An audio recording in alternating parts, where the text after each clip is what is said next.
Hello and welcome to the Irish Fire Podcast. I'm your host, Michael Houghton. I'm an entrepreneur, investor, and financial independence enthusiast, sharing my financial freedom journey. Stay tuned and welcome aboard.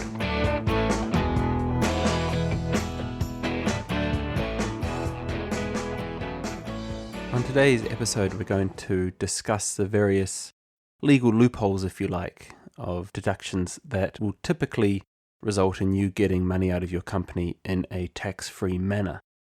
In some cases, these are deductions which you simply wouldn't be able to take as a PAYE earner. So there's a few advantages to having a company when it comes to being able to make deductions, which ultimately decrease your overall tax liability. So knowing these can be pretty helpful. But before we crack on to today's episode, I thought I'd share a little story that happened to me today. So I was at the toy shop with my 3 sons, and that was fine. I basically said, yep, grab your pocket money and away we go. I've even got a 2-year-old, so even he has his own pocket money, yet he doesn't fully understand how that works yet. He just calls it gold. But we were at the toy shop, and my middle child had to go to the toilet, so I brought him first to the toilet. And I was talking to another father who had 4 sons. As my 5-year-old came out, he left his money in the toilet, so he quickly said, I'll just run back and get my money. And the father said something along the lines of, oh, what? Your kids are bringing their own money to buy toys? And I kind of looked at him and said, yeah, mate, that's certainly something I wouldn't be paying for. And I think it's an interesting concept. So we're very much about getting our kids to work for their own pocket money. And then when they get that money, if they want to or decide to, we pretty much let them spend any way that they want. And it's very much this mindset of we kind of want them to make those mistakes. We figure the sooner that they make those money mistakes, then the less likely they are to make them in their early 20s, which most of us would do. And also they kind of see reward for what they're saving. So today my middle child was there and he wanted to buy a toy that was 18 euros. He only had 10 euros. So he had the decision to either buy another toy or hold off and save more money to get the big toy. And he normally would hold off, but today he actually decided to buy another toy. But the point is I wasn't going to go and help him out or bail him out. And what we've noticed is that our kids tend to be far less kind of beggy, if you like, than other kids.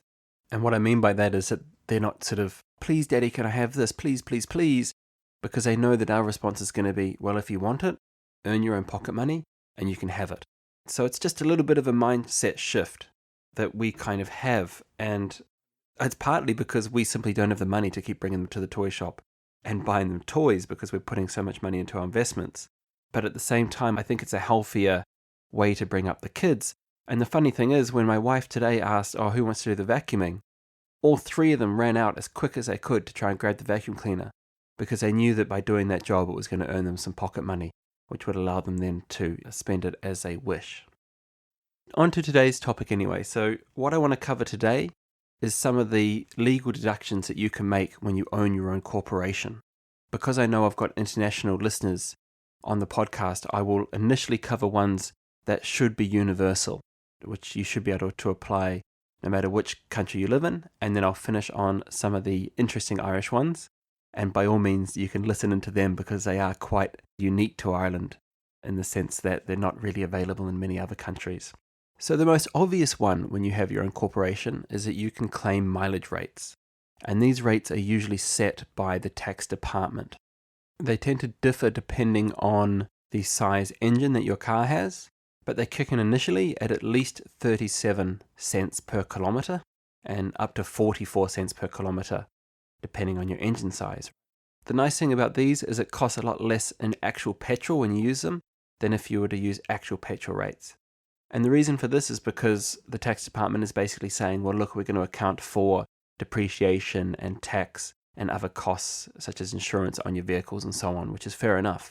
But they're a great way to get cash from your company into your hand directly. So basically, if you use your personal vehicle for work, so let's say that you need to go to a business meeting, or if you need to maybe do a delivery or something along those lines, then you're able to record the distance that you've traveled and claim that back on a per kilometre basis at those rates.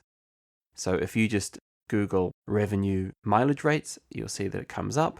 Your own country should have its own rates depending on where you live, but it's a great way particularly if you're in a business where you travel a lot, then that could be super helpful. So I know of one particular business where she makes balloons and she delivers the balloons to the customers. So that's a perfect example where she can claim those mileage rates. And even if she's not taking anything out of that business per se, the mileage rates will certainly help put a little bit of cash in her hand. So it can be a fantastic way to not only reduce your company's or business's tax liability, but also get tax-free cash into your hand through that. If you're running the business from home, then there is a string of deductions that you can make. Particularly, most businesses are going to be needing to use the internet or have internet access. So in most cases, you can deduct 100% of the internet bill. You can also deduct a percentage of the electricity bill, depending on how much electricity the business uses or how much space it uses in your house. So if your business takes up one room in your house, you might be able to say that uses 20% of the electricity. So you can claim 20% of the electricity back as a deduction. Likewise, your phone bill. If you have a landline phone that your business uses, you've probably got a case to actually say that you could get 100% deduction on that, because particularly if it's a specific business line. Alternatively, if you're using your mobile phone for business, then that's a good deduction to make as well. What I'd recommend you do there is probably have an unlimited calls plan or something like that, so that you don't have to worry about specifying which calls were business and which were personal. And that would be a good argument to say that you could claim 100% of that cost. And that also goes for when you're buying equipment, right? So when you're buying a computer and when you're buying a new phone, anything related to the business, it can be a business expense. It doesn't have to be something that you pay for personally, because the business wouldn't function without those things. I would say it would be very simple to put a case together that could be a business expense. And you might be saying, I'm using terms like you could put a case or you could make the point. And that's because we live in a self-assessed tax system. So unless you're audited, there isn't actually anybody checking this. It's up to you as a taxpayer to put your own case together and actually say, right, I think it's this because. And in many cases, even if you're audited, it's an opinion. It's your opinion versus the revenues in this case. So obviously stick within the boundaries, check with your accountant as much as you can on these things, make sure that they're happy. My accountant will often come back to me and say, you could probably do that, Michael. Or, yeah, it's a little bit of a grey area, but you could try it. And I typically go on the side of caution with that. Unless he's 100% happy, I typically won't do it. And then there has been times where he might come back and say, look, I just don't know. And in that case, I'll actually reach out to a tax specialist and pay him to get a decision. So I'm very strict on myself on making sure I've got clarity on this stuff. And I always go on the side of caution when it comes to some of these decisions. It is a self-assessed system. So you just need to make a case to show that that could be a legal deduction. You don't need to be cheating the system, so to speak. These are all legal deductions. But you just need to make sure that you do make a case. You do get separate legal advice. As always, I don't know you, so everybody's situation is different. Make sure that you run it by at least somebody before you make the deduction, or check it with somebody, ideally a professional. But I'm just trying to put out there that these are here.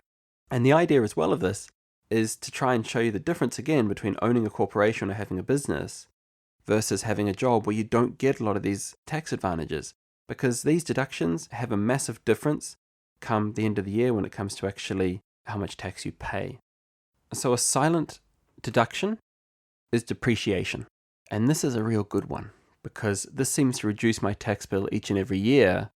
And it doesn't even feel like a real expense, but obviously, it is. Whenever you buy equipment for your business, initially that equipment goes into your asset column, right? So you typically can't expense it straight away. Now, there are some countries, such as Australia, where if it's under $1,000, you can expense it straight away. And I think that those tax systems are fantastic. Unfortunately, we don't have such luxuries in Ireland. They will allow us to depreciate an asset over 8 years typically. But what that means is that any assets you have, each year you can make that 12.5% depreciation deduction. And again, it's one of those ones which can be great because you don't necessarily notice it until it actually is made. So it certainly is a good one to look into. So certainly make sure you look into that. If you want to know what assets your business has, simply look in the balance sheet in the asset column. And that will tell you. So you'll probably find it'll be things like your computer, your mobile phone, any other equipment that your business uses, which isn't an expense when you bought it, that will fall into that category. The other big one then that you can claim, and in the Irish context, particularly if you're renting, is a portion of the actual rent cost. So I gave the example earlier of using a room, which is 20% of the electricity cost. Well, in this case, you could also deduct 20% of the actual rent. So if you were paying €1,000 per month in rent, then you'd get €200 back as a deduction, which is obviously a huge benefit when it comes to actually reducing the amount of rent that you personally pay. In some countries, you can also deduct the interest from your mortgage. In Ireland, unfortunately, due to the capital gains tax, we need to be a little bit careful if you're doing this, because you may find that when you actually sell the house, you'll be subject to capital gains for that 20% in this case. So I would advise that you check with your accountant if you can deduct your mortgage interest, but certainly if you can, it would be a great deduction to be able to make. They're the main ones that at least also apply internationally. And now I'm going to cover a couple of obscure ones that are unique somewhat to Ireland. Now, these might be available in your country as well, so by all means, check with your accountant. The first one, which is one of my favorites, is the tax-free voucher allowance. So this is basically a gift to either a director in the company or an employee, and it's a tax-free voucher up to the value of €500. And in Ireland, there is plenty of opportunities to buy vouchers through stores. So you can't give cash, but you could give, say, a one-to-all voucher or something like that. Now, I did check with my accountant. I actually own a couple of companies, and he wasn't so sure if you can give a voucher unless you're taking a wage out of the company. Again, this is where he kind of asked me to err on the side of caution. So in this case, I haven't done it for each of the companies I have, but I certainly do it for my main company where I get a wage out of. So check with your accountant if in doubt. If your partner is a director as well, or say they are employed through the business as well, then they're also entitled to one. So that could be €1,000. I normally just get a voucher from Smith's Toys Superstore, and it basically pays for our Christmas presents for the year. And the nice thing about getting one from them is that there's no fees charged, so it's literally a €500 voucher, which we use. But obviously just be careful with those vouchers, because in some cases if you lose them, it is the same as losing €500 in cash, so just be careful. You can purchase that voucher once a year. It needs to be a one-time purchase, so you can't break it up into smaller purchases. So yeah, just keep that in mind when you're doing it, that you need to make sure that the voucher company allows you to get one voucher up to €500 in value. There is also entertainment expenses. Now, this is actually one that applies for companies outside of Ireland. Ireland, unfortunately, I think too many company directors took advantage of the entertainment expenses. They no longer offer it. So in some countries, you can actually get deductions for a restaurant meal if you bring a client out, or if you, say, throw a Christmas party, then you can get a partial deduction. That doesn't exist in Ireland anymore, unfortunately, but it is available in other countries. So certainly do your research on that, because that can be a great way to get legal deductions when it comes to actually entertaining your clients or employees or so on. The final deduction that I want to go through is the civil servant rates. And for me, this is a real Irish specialty. And basically how this works is when you go traveling, or when you travel for business, you would normally, in most countries, you would keep any actual receipts of things like food and travel and hotel bills and things like that. Really anything. Normally when you go traveling, pretty much everything is deductible, unless you go on some sort of crazy wild night, drink up a storm. Typically, any sort of travel, hotel bills, meals, drinks, and so on are fully deductible. But that can be quite cumbersome. It can be quite annoying, and then you've got to ask for the receipt every time, and that can be hard, particularly if you're in a non-English speaking country. So what Revenue have allowed business owners to do is this special thing called the civil servant rate, which is effectively a rate that they give to any government employee. And basically they say, right, well, if we're going to offer this to a government employee, then we better pass it on to any business owners as well. What it basically does is, instead of recording your accommodation cost and or your food and drink cost and any other related costs when it comes to the food side and the accommodation side, you can use the civil servant rate as well. And even if you're in a case where your accommodation is paid for, or maybe you're staying with somebody for free, then you can still use the rate. You can just use what's called the reduced rate. As long as you're traveling more than 50 kilometers from your place of business, then you can use these rates. And there's even a 5-hour rate and a 10-hour rate. So even if you're not going overnight, you can still use the rates. And so the normal rate, if you are staying overnight somewhere in Ireland, is €147, and the reduced rate is €132. And you can use these rates up to 14 nights away traveling. If you go for up to 28 nights, then you can use a slightly lower rate. And then you've got the lower rates for the time. So if you're away between 5 and 10 hours, then the rate's €14. And if it's between 10 hours but less than a day or less than overnight, you get a deduction of just under €34. So that's for if you're in Ireland, right? €147 if you go overnight, okay, which is fantastic. So your job then is to get a hotel for cheaper than €147, and then to also make sure that your food bill is less than that to use that rate. And anything that you make in the middle is a tax-free deduction that you can make.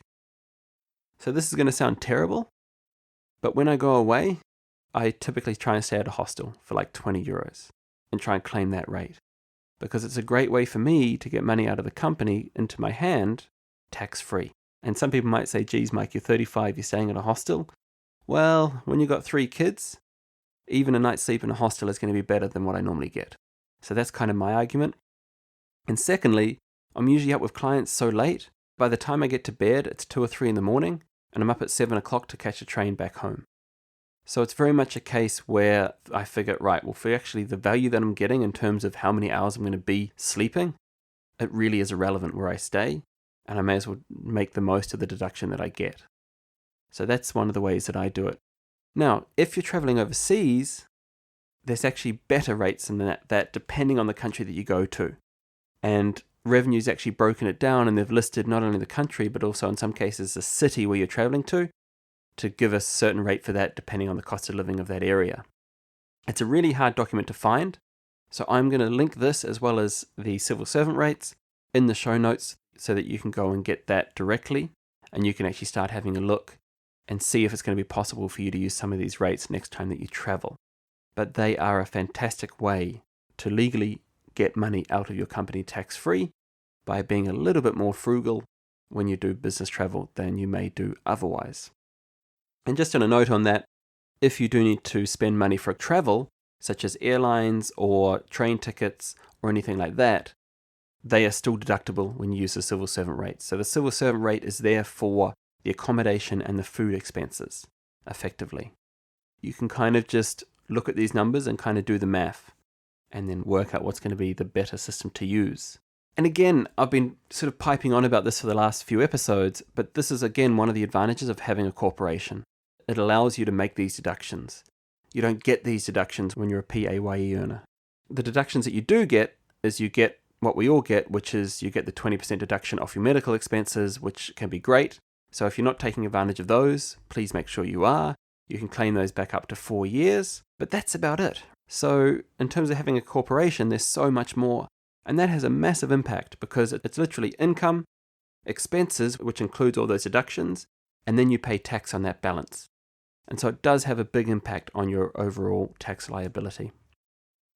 So I hope you've enjoyed this episode. As always, if you've got any questions on this, do reach out to me at michael@playingwithfire.ie, and I look forward to catching you on the next episode. I hope you enjoyed today's episode. If you're a big fan of the show, why not become an Irish Fire Podcast member for free? Members receive access to inside information that isn't shared on the podcast, as well as regular updates such as the monthly newsletter. To become a member, visit www.firepodcast.ie.